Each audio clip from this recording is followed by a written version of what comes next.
Bonjour à tous, bienvenue dans cette vidéo. Aujourd'hui on parle de Jupiter en maison 12. On continue notre maison 12 qui est chère et tendre à notre cœur. Et aujourd'hui on parle de Jupiter.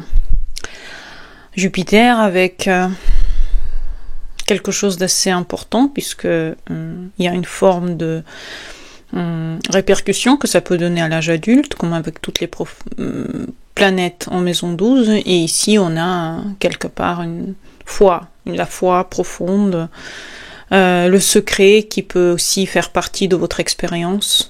De toute façon, tout ce qui se passe dans Maison 12, c'est des choses qui se sont passées avec votre maman quand elle était enceinte de vous. Et avec Jupiter, on a ce côté d'excès, de sacrifice qui peut être présent dans la vie de la maman et puis dans votre vie à vous aussi à l'âge adulte. Jupiter, c'est une forme de sagesse et d'expansion qui existe dans cette planète. On voit qu'il y a une certaine aussi forme de prospérité, parfois la justice, la foi, enfin toutes ces mots-clés. Et la maison 12, on a aussi l'inconscient qui est présent, le karma, les secrets, la solitude, aussi l'étranger dans certains moments. On peut inclure l'étranger dedans. Donc il y a une forme des choses ensemble, quand on les met ensemble, c'est vrai que ça peut paraître un peu chaud si on pense au fait que Jupiter, il augmente tout ce qu'il touche. Donc ici, avec la maison 12, il augmente le contact avec votre inconscient. Et ce contact avec l'inconscient, la spiritualité, la religion dans votre vie, la moralité, l'étranger, elle peut être incroyablement grande. Je pense toujours, quand je pense à la maison 12, je pense au créateur. Je pense à la musique, je pense au voyage très très loin, je pense aux choses qu'on fait, qu'on ne veut pas qu'on le sache. Il y a des gens qui ne veulent pas qu'on sache, qui sont en train de créer quelque chose, en train de faire quelque chose d'incroyable dans leur vie. Dans l'enfance, comment ça peut se vivre cette position, Jupiter en 12, c'est une famille qui est marquée par toutes ces choses en lien avec le Jupiter en général dans le thème. Ça peut être la religion, la spiritualité, ou alors un flou total dans la façon de voir le monde, le flou moral aussi. Ça peut être une sensation d'être protégé dans les situations délicates, par exemple sauvé d'un coup d'une situation très grave. Donc vous savez que vous rentrez dans une situation difficile et d'un coup vous êtes sauvé de cette situation. Ça peut être quelque chose de complètement incroyable. Donc ça peut être comme si Dieu vous protégeait ou les choses puissantes vous protégeaient à chaque instant dans votre quotidien. Ça peut être aussi la rêverie. Vous êtes un enfant rêveur, porté par un idéal, une imagination excessive. Ça peut être quelque chose de très fort, comme si votre inconscient vous prenait et vous donnait tellement d'inspiration et vous voulez partager ces inspirations avec votre environnement. Ça peut être quelque chose de très puissant qui vous guide, un guide interne. À l'intérieur de vous, il y a quelque chose de très puissant qui est à l'intérieur de vous et qui vous donne peut-être grâce aux livres, grâce à la musique, grâce au sport, grâce à vos moments où vous êtes seul, vous êtes extrêmement porté par des images, une imaginerie incroyable dans votre inconscient.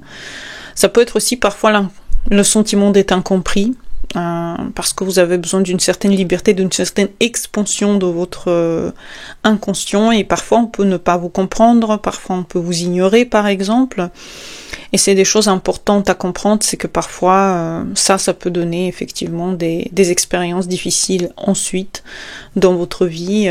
Ça peut bloquer en fait votre envie d'expansion. Si on pense au fait que la maison 12 bloque certaines choses, elle peut bloquer Jupiter, elle peut bloquer la grande chance par exemple, si vous vous autorisez pas à le faire, enfin ça peut arriver. Ça peut être vraiment une enfance bordée par la philosophie, les livres, les histoires, les trucs incroyables qui vous font que votre cerveau, vous êtes en train d'évoluer beaucoup plus vite que les autres enfants au même âge. Ça peut être des chances, des miracles dans votre enfance qui vous ont aidé, comme une voix à l'intérieur de votre esprit qui disait de partir au bon moment, par exemple. Vous pouvez vous sentir aussi proche des figures spirituelles protectrices. Ça peut être un parent, un grand-parent, un professeur bienveillant, quelqu'un en fait qui vous aide, qui vous protège, qui vous guide votre inconscient. Un guide dans votre inconscient, ça peut être vous-même, ça peut être aussi les gens que vous rencontrez. À l'âge adulte, les problématiques qui peuvent venir, ça peut être par exemple la fuite dans les idéaux irréalistes ou dans une spiritualité un peu magique où il faut payer pour, par exemple, si vous êtes dans une secte ou si vous êtes dans un environnement qui vous demande par exemple de ne pas travailler, de ne pas montrer vos talents, ce qui est très difficile et on se demande pourquoi vous êtes dans certaines choses fermantes, parce que finalement Jupiter c'est l'expansion, mais ça peut être aussi la fermeture si on ne veut pas s'ouvrir à plus de possibilités. Oui, ça peut être une certaine forme de fermeture. Ça peut être aussi une exagération de solitude dans votre vie, puisque Jupiter augmente tout ce qu'il touche. Donc si vous êtes vraiment dans une solitude incroyable et incarnée, c'est une tendance à être dedans, à penser que grâce à ça vous sacrifiez à une cause. Peut-être aussi le sacrifice aux autres, pour les autres. Ça peut être aussi une tendance à se sacrifier. Ça peut être aussi le fait de s'échapper des responsabilités en se réfugiant dans des causes collectives ou spirituelles, genre je ne fais pas ça parce que on m'a interdit ça à l'église, ou je ne sais pas, on m'a dit de faire ça, donc je fais ça. Donc c'est une tendance à croire de façon excessive à des choses qui nous limitent dans notre expérience de cette vie. Donc ça peut être quelque chose d'assez difficile à accepter parfois. Si ça se vit bien à l'âge adulte, c'est une grande foi, un optimisme qui peut venir de ça, un optimisme intérieur. Même dans l'épreuve, vous pouvez être quelqu'un qui avait la foi, genre voilà, on a une épreuve, mais c'est une épreuve nécessaire au fait de grandir, au fait d'aller de l'avant. Ça peut être des méditations très puissantes qui vous apportent énormément. Par exemple, vous savez imaginer des choses et ça arrive tout de suite dans votre existence. Ça peut aussi les dons d'inspirer les autres. Ça peut être la parole du professeur extrêmement vivante, extrêmement vivifiante. Vous savez, les professeurs qui arrivent à parler, quand ils parlent, on dirait qu'ils vous inspirent à faire aussi quelque chose. Ils vous donnent leur optimisme. On dirait qu'ils donnent des parties d'eux dans votre sphère. Donc ça peut être très intéressant pour vous d'explorer le professorat dans votre vie. Peut-être que vous vous êtes toujours demandé si vous pouvez être professeur ou guide. Bien sûr que oui, si vous guidez dans des choses positives et des choses de lumière, bien sûr que vous pouvez, parce que là, la capacité de votre inconscient, elle est incroyablement puissante et forte. Donc c'est une confiance en soi que vous avez probablement et espoir que vous avez apporte aux autres ces choses-là, cet espoir et cette confiance en soi aussi. Ça peut être aussi une chance, une protection visible que vous avez dans les moments critiques. Vous savez que vous êtes protégé, vous savez que vous êtes protégé dans votre inconscient. Vous savez que rien de horrible ne peut vous arriver, puisqu'il y a quelque chose de très grand qui vous protège et très important. Jupiter, c'est une planète de grande chance. C'est comme si vous avez une grande chance inconsciente à l'intérieur de vous. Ça peut être aussi une musicalité incroyable, des dons musicaux, des dons d'artistes, des dons par exemple de langue étrangère. Vous pouvez être quelqu'un qui connaissait beaucoup de langues, ou quelqu'un qui aimait voyager, vous aimez partir et vous aimez découvrir tout ça, et ça c'est parce que vous êtes en contact avec votre âme et votre âme vous guide et vous lui faites confiance. Ça peut être aussi une capacité à transformer les épreuves en sagesse, et c'est parce que Jupiter est confiant, il est optimiste, donc il n'a pas peur de ces choses-là, il veut les utiliser pour aller de l'avant et pour créer de nouvelles expériences.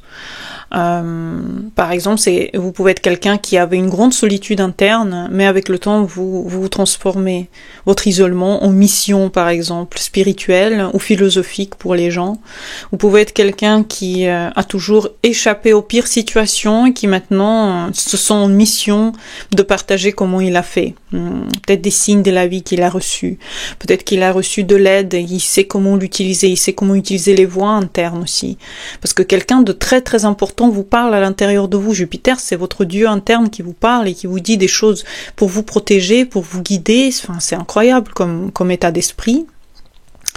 Ça peut être aussi une figure publique qui vous a inspiré et maintenant vous voulez partager l'expérience de ça à l'extérieur de votre existence.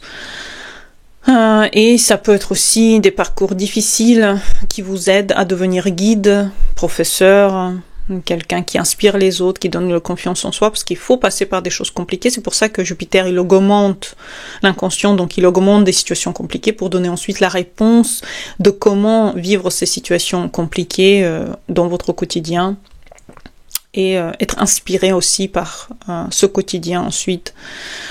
En général, les conseils qu'on peut donner, c'est de cultiver votre foi consciente. Priez, méditez, philosophez, nourrissez-vous de choses philosophiques. Dites-moi en commentaire si vous voulez une liste de livres philosophiques à lire pour cultiver votre foi spirituelle et philosophique. Ça peut être très intéressant. Nourrissez votre espoir et l'élévation interne parce que grâce à ça, vous pouvez aider les autres à faire le même chemin, aller dans la même ouverture d'esprit.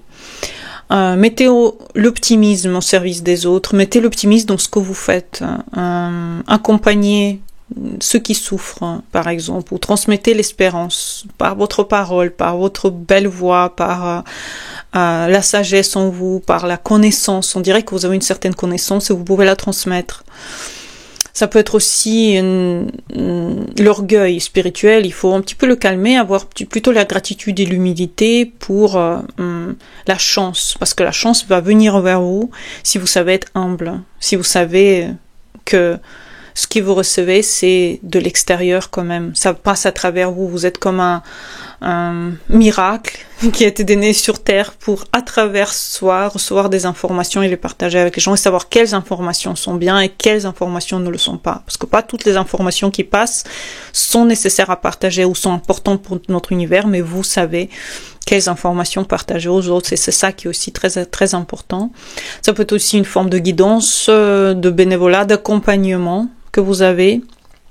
Ça peut être des services spirituels que vous faites, ça peut être vous faites thérapeute par exemple, ou tarologue, ou astrologue, ou vous êtes en contact avec des sciences par exemple aussi, des runes, ou le Reiki qui est extrêmement profond en lien avec notre corps, ça peut être toutes ces choses que vous partagez aux autres, dans l'univers, dans votre propre sagesse. Ça peut être aussi des isolements que vous choisissez, des retraites spirituelles qui sont nécessaires pour une méditation régulière. Et ça vous connecte aussi aux sources, à la source. Donc n'hésitez pas à faire ces retraites, c'est très important pour vous parfois d'être en solitude parce que grâce à ça vous recevez des messages, vous êtes en contact avec votre guide spirituel Jupiter. Chérissez ce guide spirituel, il est là pour vous, il est là pour vous donner cette connaissance ultime et si vous êtes en contact avec toutes ces choses spirituelles, sages, intéressantes, surtout bienveillantes, les gens vont vous suivre comme le guide, comme celui qui est capable de donner la lumière et l'optimisme dans cette existence. J'espère que vous avez aimé cette vidéo, à bientôt pour les nouvelles, bonne journée à vous et au revoir.